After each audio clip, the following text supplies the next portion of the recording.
Oh, hello there. Today I'm here to answer a question that I got from Nathan, Stefan, and Levi. And it is a question that I know I had when I first started my fitness journey and my health journey. And it's probably a question that a lot of you guys either had or have as you're beginning this journey or as you're progressing in this journey to your, peak health. And that is, how do you start a healthy and sustainable diet, and how do you get rid of that stubborn belly fat?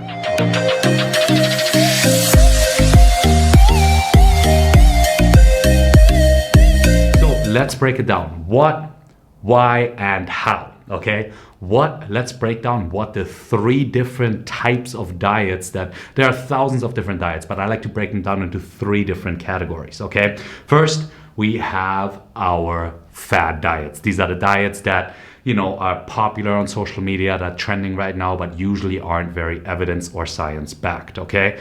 Next, we have our crash diets. These are the diets that we follow when we have a, unrealistic goal, like let's say we want to get shredded in time for our weddings, or we want to lose 10 pounds in 10 days or something like that, right?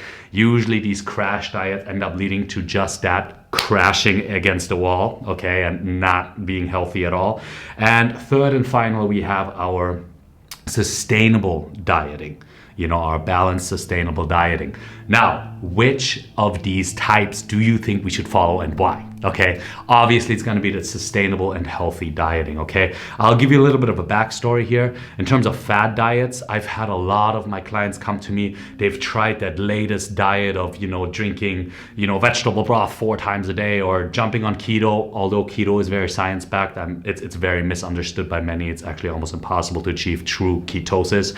It's a medical condition. Anyway, so all those latest fad diets, I've had a lot of clients come to me. They get frustrated after trying fad diet after fad diet and not having them work, okay? So let's just throw those out of the window here if we're looking at long-term sustainable dieting. Okay, crash diets, not healthy at all. When I was a professional bodybuilder, there was a competition I did. I started my prep at 248, and I had 10 weeks and like 2 or 3 days to get down to my stage weight of 198. I did not feel good. And when I got done with that diet and started eating normal again, I regained all of that weight really, really quickly, and I actually jumped up in weight. I did not look good. I did not feel great. And all of that hard work of losing that weight was pretty much for nothing, because it all went right back, and you've probably experienced something similar. All right, so we're gonna throw those fad diets out of the window. We're gonna throw those crash diets out of the window, and we're gonna stick with sustainable, balanced, and healthy dieting, because that is the goal with fitness, okay? Even though it may start as, hey, I wanna have a six-pack, hey, I wanna look better, hey, I wanna, do all this. What fitness actually is, it is a key to you feeling better in the long run, and it is a key for you to be healthy. Okay, so sustainable diets are what's gonna help us do this. What is a sustainable diet? Sustainable diet is where we make the goal of not necessarily losing X amount of pounds per week or month, but changing the way we look and feel progressively every single day, taking one step at a time towards achieving that peak health. And with that peak aesthetic that we're looking for, okay? So that is the sustainable dieting. So how do we start a sustainable diet, okay?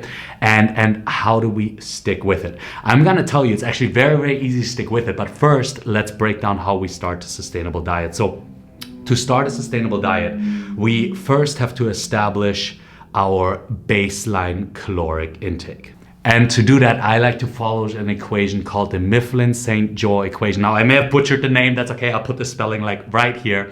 But basically, this is the equation, okay? It's an equation founded in the 1990s that allows you to establish your baseline caloric intake. It is the same equation that I use to give you your baseline caloric intake and your macros in the calorie calculator of the Basement Beast membership portal, right, in the nutrition section. But you don't have to pull out your calculator, punch all those numbers in. You can just Google that equation. If you're not a beast. If you're a beast, you just go on the membership site. But if you're not a beast, you just Google that equation, punch in your stats, and there are plenty of online generators that create this for you. Now, on top of that, I like to factor in a few things, but when I do my calculations for the beast. But all right, hold up. So one thing that I forgot to mention when I was recording this is the next part, the part that's after this part of me in the hoodie, it does not apply to beasts, okay? Because when I created the calorie calculator that's inside of your membership portal, I actually added in factors that allow you to kind of simplify things. So, based on your goal, I changed the equation. So let's say our goal is to get shredded, right? We have get big, get shredded, get toned, but since you're trying to lose weight here, your goal is probably get shredded. Then your next factor that's going to come into play is going to be your body type. And if you don't know what your body type is, I broke that down in a previous video. Your link is going to be in the description below here. But let's say for convenience, let's just say mesomorph. And then after that, you're going to jump into breaking down your outside activity outside of Basement Beast.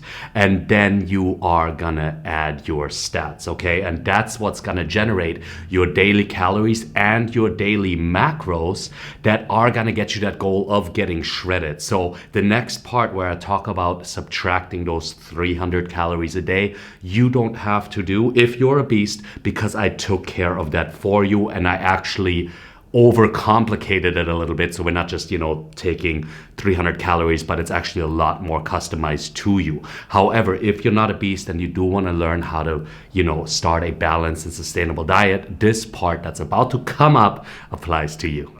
For the beast, but just to keep things simple here, we're going to establish our baseline caloric intake using that equation. Okay, so let's say for me that equation comes out to me eating 2,000 calories a day. Very simple, right?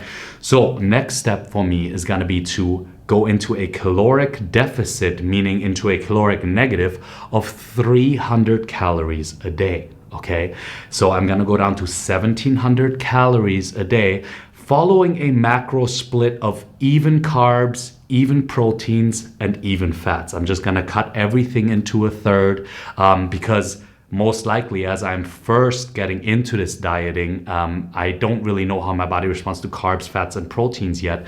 So I'm just gonna keep everything baseline. And then as I progress, as I get to know my body, I'm gonna start messing up with the macros and manipulating things. But for now, one third, keep it very, very even, okay? 1,700 calories a day, splitting my carbs evenly between breakfast, first lunch, second lunch, and dinner. So I like to do 4 meals in a day, okay? So that is how we are gonna start this dieting process. Going down to 1,700 calories a day, split into 4 even meals, macros split into 4 even, calories split into 4 even meals, macros split into 4 even meals. And I'm gonna follow that diet for 6 days. On the 7th day, in the morning, before drinking water, before eating, I'm gonna step on the scale so that I can get my updated weight and redo that calculation. Then on the 7th day, in the evening, I'm gonna have what's called a reset or a cheat meal, okay? Now, the reason why I'm doing this cheat meal, I'm gonna go more into depth on this in a later video, but the reason why I do this cheat meal is to restore all of my body's glycogen, kickstart my metabolism again, and start that next 6 day of caloric deficit, start those next 6 days with a metabolism that is firing, that is cranking, right? So because all the body wants to do is achieve a state of homeostasis, right? So if we adapt to 1,700 calories and we don't have that reset meal to reset our metabolism, our body is now adjusted to these 1,700 calories and effectively our diet becomes less and less and less effective, okay? So we started at 2,000 baseline caloric calories, right? We go to 1,700, I retake my weight, okay, and let's say I retake my weight, the equation comes down to me now needing 1,950 calories a week, okay? On that 7th day, I'm gonna have my cheat meal, eat whatever my heart desired to reset my metabolism. Then the following week, I go 1,950 minus 300, which is 1,650, doing 1,650 for 6 days, taking my weight in the morning, again, and then having that cheat meal at night, and then starting the next one with whatever the equation at that point dictates. Let's say it's 1,800 calories. I'm gonna go down to 15, and so on and so forth, until I reach, now this is very important, until I reach a look and a feeling that I desire, not necessarily a weight. Because it doesn't matter if you're 180 pounds or if you're 240 pounds. If you look the way you want to look and if you feel the way you want to feel, then you have achieved your goal. And from there, what you would do is you would just stick to that caloric baseline until you feel like, hey, I'm ready to either lose a little bit of weight or I'm happy where I'm at. And once a week, I'm going to weigh myself to see where that caloric baseline is. Now, that is a sustainable and healthy diet, okay? Well, that is a healthy way to diet, right? You're gonna end up dropping about 1 pound a week doing this. But again, we're not necessarily looking at the weight too much here. But you're gonna, end up slowly within, 4, 5, 6 weeks, you're really gonna start seeing your waist come down. You're gonna start seeing your shoulders get broader while you're gonna maintain a healthy mindset with everything. You're not gonna get that tired, groggy feeling that you usually get with diet. You're gonna be able to continue to push forward, and you're just gonna keep your body healthy, okay? Now, how do we make this diet sustainable in the long run? Okay, so we have that cheat meal, which kind of gives us that ability to be like, okay, I do get to have a burger once in a while. I get to have ice cream once in a while. I get to enjoy my life. But what happens when things like travel happen? What happens when things like a wedding happen, a birthday, or your mom's dinner, or whatever it is? How do you stick with your diet while keeping your life in check and while keeping, enjoying life? Because that is ultimately the most important thing, to be healthy and feel happy and be the happiest and the best you that you can be, right? So how do we do that? Well, by not beating ourselves up. So as I said earlier, I'm gonna try my best to split those calories and those macros into 4 even meals a day, okay? But let's say I know I'm gonna be going to dinner and my mom loves making spaghetti. So instead of, saying, no, mom, I can't eat that, I'm sorry, I'm just gonna decrease my carbs in the beginning of the day, because spaghetti are mostly carbs, and then I am gonna enjoy that dinner with my mom, right? So even though my goal is to keep it in 4 balanced meals a day, I'm just gonna do my best to, again, do that most days, but once in a while things come up. I'm not gonna beat myself up. I'm gonna keep things balanced, and I am just gonna shift things around for that day. And if that means that day I eat 1,800 calories on accident, that is okay. If it is day 4 and, you have a hot date that you want to take out to a nice restaurant, it's not quite your cheat day yet, that is okay. Move that cheat day up and then just do a 10-day stretch for that next one, right? Focus on keeping things balanced rather than being so dialed into, I have to do all of this right here and right now, because that's what's going to allow you to stick with this for a year, 2 years, 3 years, 4 years, and look and feel amazing in the long term, which is so important, because health and fitness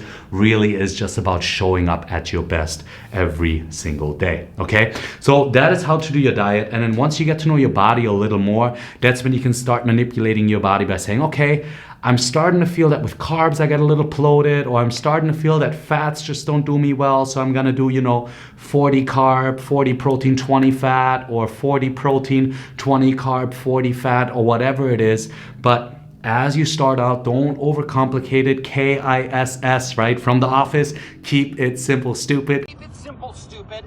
Great advice. Hurts my feelings every time. Great advice, but hurt my feelings every time, right? I guess from Michael Scott. But that's the way to really start your diet here.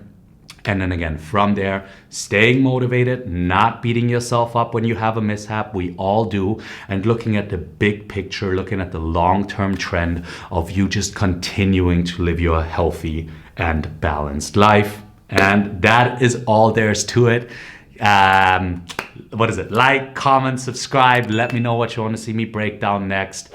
And yeah, have an epic day.